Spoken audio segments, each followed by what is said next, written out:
Next, I darkened up the fur around the eye. This helped give the eye context and made it easier to see how much darker it could be taken next. Hi, it's Annamason.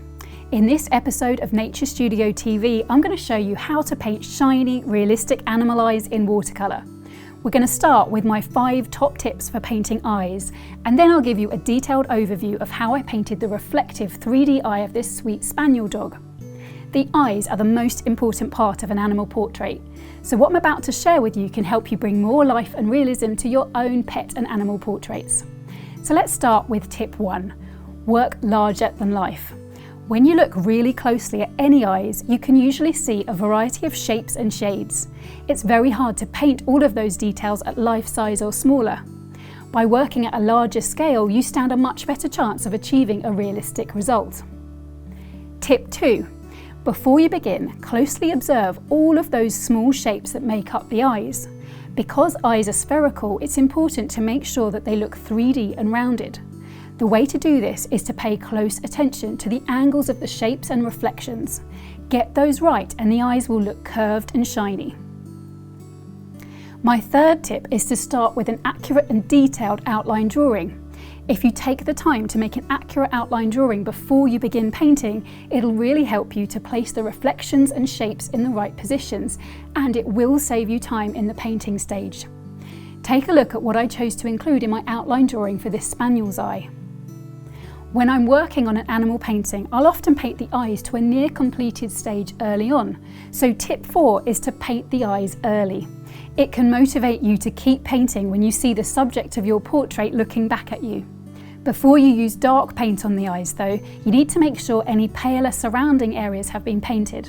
Otherwise, if you were to place a watery wash of a paler colour next to the completed dark eyes, the dark particles of pigment could bleed into the lighter areas, which you don't want.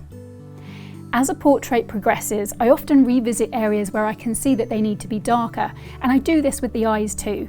This is because tone or value, that is how dark an area appears, is relative to the areas around it. So tip 5 is not to go too dark too soon so that you can come back to darken the eyes later.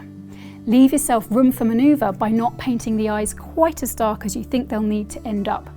That way you can make sure that the entire portrait is tonally balanced. If you painted the eyes really dark in the beginning, you wouldn't be able to do this. With these tips in mind, let's now take a look at how I approached the painting process for the spaniel's eye. I began the painting by mapping out the different shapes of colour using pale washes. I used my tiny brushes for this to help me to work in a detailed way even at this watery stage. I had already completed this step for the rest of the portrait before I worked on the eyes, so I wouldn't risk the dark paint from the eyes bleeding into the lighter fur area. I matched the paints to the palest version I could see in each colour area of the eye. I let that layer dry and then using a second wash in the same colours painted everywhere except for the highlight areas so I could now see where they needed to be. Preserving the highlights is important for creating shine and that curved form. Once that was dry, I went in with a much darker, thicker black mix to pick out the darkest shapes and establish the tonal range. With those dark tones in place, I could then unite both ends of the tonal range by working on the mid-tones with slightly paler mixes. I could now see that I needed to darken the lightest tones some more, which in turn showed me that I needed to darken the darkest tones. Once I was happy with the tones, I then added some more dark details. Next, I darkened up the fur around the eye. This helped give the eye context and made it easier to see how much darker it could be taken next. When I was happy with the eyes, I worked on the rest of the portrait, gradually darkening the fur and nose. Once those areas looked dark enough, I revisited the eyes once more for a touch of darkening. Then I was satisfied that the eyes were finished. I really hope that you found this mini class helpful and that you're feeling inspired to give these tips a go. A full-length video class of this dog portrait is available now with Nature Studio membership.